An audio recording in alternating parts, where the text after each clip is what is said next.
Oi gente, tudo bem com vocês? Sejam bem-vindos ao meu canal. O rolezinho que eu vou mostrar hoje é saindo de São Pedro, do alto da Serra de São Pedro, até Brotas. Na verdade é uma continuação do vídeo anterior, onde eu vou de Águas de São Pedro até São Pedro. Então agora eu dividi o vídeo e agora esse vídeo vai mostrar de São Pedro até Brotas. Então, quem quiser ver aquele vídeo, é só clicar aqui nesse link acima. E bem na frente da Venda do Brilho, que foi onde nós tomamos o café da manhã, tem uma estrada que vai dar direto lá em Brotas. Então, é por ela que nós vamos. Eu sei que essa estrada ela não é muito boa, assim, muito regular. Ela tem um pouco de buraqueira. E eu, com a minha Vulcan, eu sei que eu vou sofrer um pouquinho.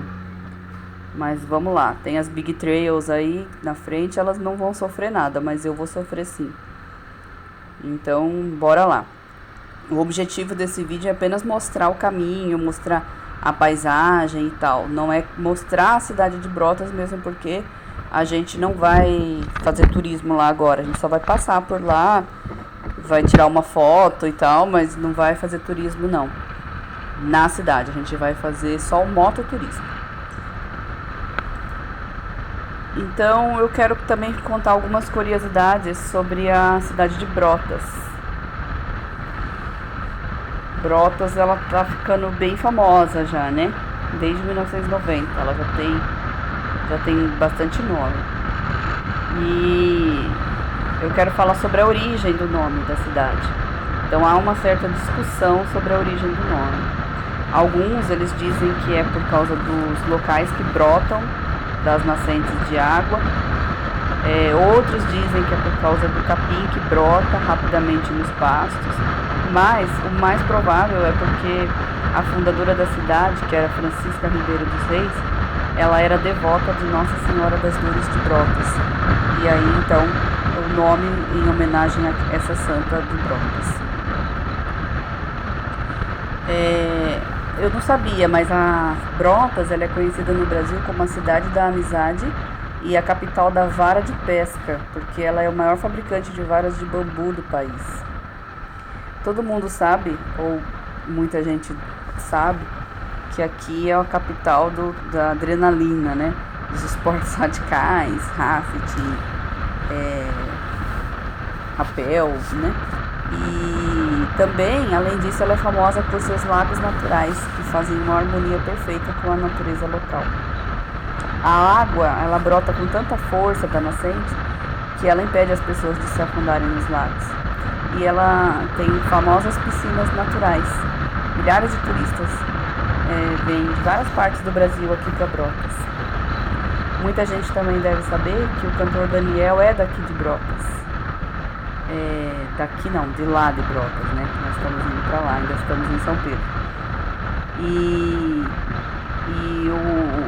o Daniel, ele restaurou um cinema aqui, o Cine São José, com o seu próprio recurso. Ele teve a construção original preservada e ele foi inaugurado no dia que lançou o filme Menino da Porteira, do Daniel mesmo, que ele fez, ele atuou. Na década de 80, Brotas, ela quase foi nomeada a capital do estado de São Paulo, por causa da sua localização privilegiada, pela grande quantidade de água, mas não deu certo, o projeto não foi para frente não.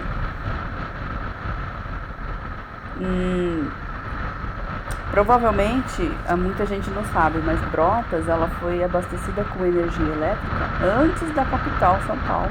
Olha só, que interessante. Isso foi em 1911, por causa de uma usina hidrelétrica construída no rio Jacaré-Pepira, que depois ela foi desativada. Apesar de toda essa natureza que Brotas tem, opções de lazer e todos os seus encantos, Brotas ela só se tornou uma referência em turismo e aventuras radicais a partir da década de 90, quando houve um grande incentivo para que o turismo fosse divulgado, né, na cidade. Em 2008, os cantores Daniel e Rick compuseram o hino municipal de Brotas, que foi instituído por uma lei municipal daquele mesmo ano. E em 2013, após 2 décadas de insistência, o então governador de São Paulo, Geraldo Alckmin, assinou um projeto de lei na Assembleia Legislativa para fazer de Brotas uma estância turística. E em 2014, ela foi nomeada como estância turística e teve uma lei sancionada pelo governador Geraldo Alckmin, se tornando assim um destino turístico quase obrigatório por milhares de pessoas. No início da década de 90, a população aqui lá de Brotas estava em declínio. Então o prefeito, naquela ocasião, ele propôs um trabalho voltado para o turismo e que deu certo. Fez com que Brotas se tornasse a capital brasileira do turismo. Então foi só em 90 que deram uma força aí pro turismo e hoje é o que ela é. E em 94 foi fundada a primeira agência operadora da cidade que promovia passeios de boia, cross e trilha perto da cachoeira. Inclusive eu quero vir aqui um dia só para fazer esse tipo de aventura, boia, cross, as trilhas que eu gosto bastante. Aí o dia que eu fizer eu faço um vídeo também para postar aqui. Deixa aqui nos comentários se vocês querem que eu poste esse tipo de vídeo também. Brotas, ela foi a primeira cidade do Brasil que criou uma lei específica voltada para o turismo de aventura e natureza. E essa lei ela deu tanto resultado que foi criado o Ministério do Turismo e a Associação Brasileira das Empresas de Ecoturismo e Turismo de Aventura. Eu também não sabia desse fato, eu fiquei até impressionada com isso. Então, assim, olha quanta curiosidade que a gente aprende, né, estudando um pouquinho sobre a cidade. Eu gosto muito de pesquisar sobre os lugares que eu vou, para saber um pouco da história, da cultura, né, do local. E eu sempre me impressiono com as coisas que eu aprendo. Eu gosto de passar para vocês também essas coisas. Bom, a viagem aqui, ela não é tão curtinha, ela é um pouco mais demoradinha. Tá vendo que a estrada também como eu falei, a estrada não é das melhores, né? Mas assim, a vista é bonita, né? E vai ficar mais bonita ainda. E a gente vai até Brotas, lá a gente vai parar um pouquinho, bem rapidinho, porque ainda estamos na pandemia, então a gente vai parar um pouquinho, tirar alguma foto só, e depois a gente vai voltar para Piracicaba por Rio Claro. Eu vou filmar um pouquinho também da volta, mas vai ser pouca coisa, hein?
As máquinas. Tem uma RD. Tem a Vulca. Tem a R1200. Tem a V-Strom. Tem a F800. Outra F800. Tem a XRE300. E outra V-Strom. E tem também a XJ6.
nosso rolezinho de hoje. Foi muito gostoso. Deu para distrair a mente, que é o que a gente faz quando a gente precisa relaxar e tal. A gente pega a moto e sai por aí. Isso é muito bom, isso ajuda a desestressar, a esquecer da correria do dia a dia e tal. Bom, gente, espero que vocês tenham gostado. Quem gostou, dá uma joinha aí pra mim, tá bom? E até a próxima. Tchau, tchau.